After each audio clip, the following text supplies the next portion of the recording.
with Jae Staats. He helps with filming our shows and some editing. Tell us about yourself, your business. Yeah, I started my company, which is called BallBoy Productions, in 1998, so it's been quite a bit of time. The reason it's called BallBoy Productions is I had a long career with the Phoenix Suns.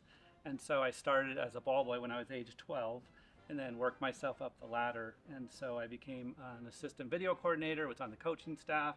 So I kind of thought that's what I was going to do for the rest of my life. And then I just decided at some point to kind of break away and start my own video company. So I was kind of known around town as the ball boy just because it was back in the early 90s when we went to the finals and Barkley was here. And so Barkley, I got to know him pretty well. And so he used to call me Chumpy, but he also used to call me like ball boy because he'd be asking for stuff all the time. So when I decided to start my own company, I thought probably BallBoy Productions was better than Chumpy Productions. So that's how I got the name. I just started off in 1998. I actually went back to the Phoenix Suns for a while and did all their online digital media when that was first coming around. And then I just started working for a lot of the nonprofits around town. So my name got passed around, and I guess it's been over 20 years now.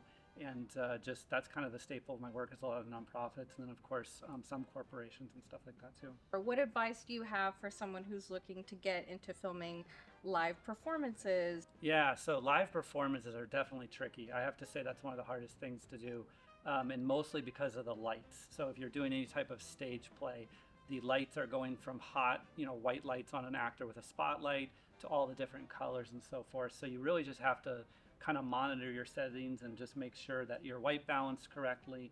And sometimes the stage is going to be really bright, so you kind of have to turn your aperture up, and then other times it might be very dark for a different type of scene. So to me, that's it. And then also what we've run into here is today a lot of the plays have LED screens incorporated into their backdrops, and so those give your camera a flicker. So as soon as you turn it on, it starts doing that little flicker. So Aiden and I have come up with the 144 shutter speed. So if you turn it down to the shutter angle of 144, it gets rid of that. So normally I shoot at 180, so I got to turn it down to 144. So that's another tip that people should have.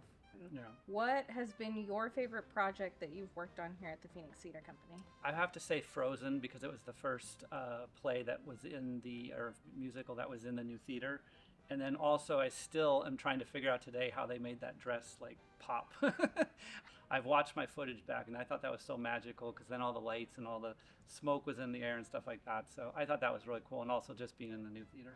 Thank you so much for being with us here today and all of your hard work. We love having you.